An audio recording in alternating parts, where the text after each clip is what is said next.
Well, I made a little progress on my bench. You can actually see that it has a wooden top to it. This one's a little better. Did some straightening up here. A couple of my old toolboxes. This one was my first box I ever owned. That's a friend of mine's.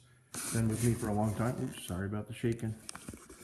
So anyway, while I'm waiting for that Marlin outside to charge up, so that's so I can put it in, because I got to figure out the spacing on the front tires for the wheels they brought me. I'm probably going to rip a lot of this garbage off here. Going back from EFI to carbureted. Not really sure how far I'm going to go with that motor until I get it running. I've had it running, but I mean running again. And I am leaning on staying with serpentine belt. I have a whole assembly for about 5 of these different motors. I might as well use one on one of them. Seems like it's going okay. Okay, so I started adding some of this on the side. I was going to put gussets in on the bottoms and the sides, but I may still put a single gusset in this area of, oh, I don't know, 1/4 inch material, maybe.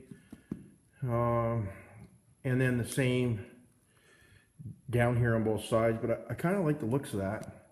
I've got some of that. I got quite a bit of it, actually. I got 2 full panels of that, so I put that in, welded that one in. Had problems with the weld there at first.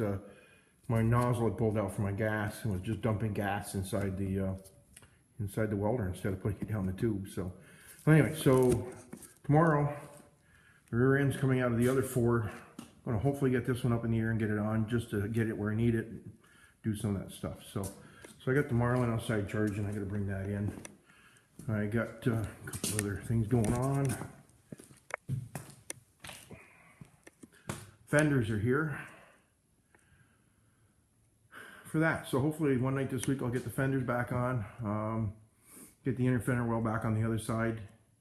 And there's a couple minor repairs I've got to do right there, a little bit right, and then right in here, the cover plate for the cab mount is missing.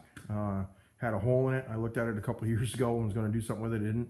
Well, it's not much left to it. So, but the mount's good and everything. It's just a cover plate that goes over it. So I'm going to put some 3/16 bend a piece and put it in there, and I'll just weld it in before I put the fender back on. So that's kind of what's going on. Waiting for a Marlin to charge up so I can get in here and put those ugly wheels on it. So I don't know if that's going to work or not. I kind of like the looks of it. Of course, nobody's going to see it because the box is on it. So I'll get ripping and tearing, and when I'm done, I'll show you how much I ripped and tore. Okay.